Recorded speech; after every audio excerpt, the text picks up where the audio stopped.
Sanibona bafundi, ninjani, ngiyaphila. Today I've got a summarized story for you guys from Nalibali. It's called Umenzi Wemvula.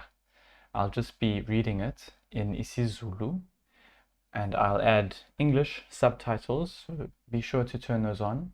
And if you'd like to, there'd be a podcast episode of this as well that I'll link in the description.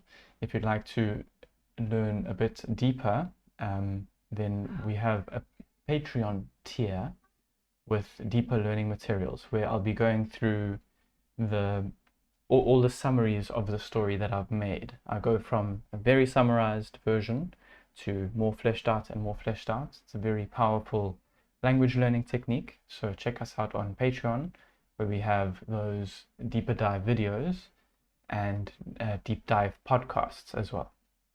So enjoy. Kwasukasukela usu kwakukhona sampheka ngokozwana endaweni yase-Kalahadi kwakukhona indoda enamandla. Igama layo kwakunguRapula. uRapula wayenamandla okwenza ukuthi line. Wayaziwa njengoRapula, umenzi wemvula. kuRapula ukwenza imvula kwakumqeda wonke amandla ayenawo.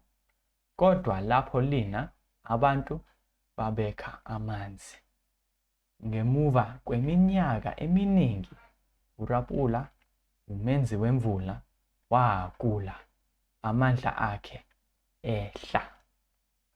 Ngokushesha wayengasakwazi ukwenza imvula.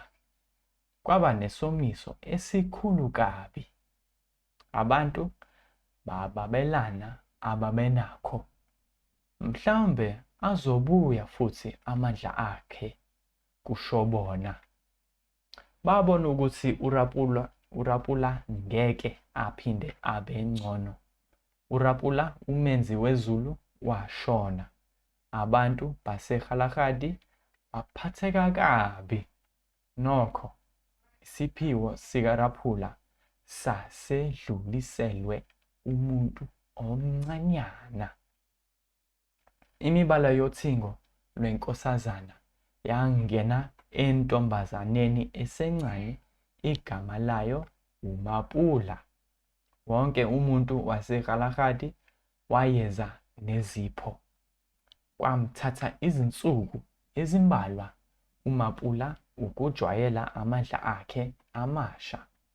Okokuqala wafunda ukwenza ukuthi line kancane. Wayekhathala kakhulu. Ngemva kwezinyanga eziningi, uMapula waletha izimvula ezinhle futhi eKalahadi. Wonke umuntu wayebungaza ngokusina nokucula.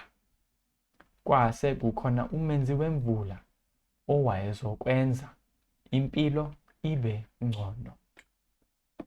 Nkosi yaphela indaba. Ngiyabonga kakhulu bafundi ukuthi nilalelile. If you'd like to listen to this as a podcast, please check out the links below or support us on Patreon for weekly deep dive videos. Ngiyabonga. Salane kahle.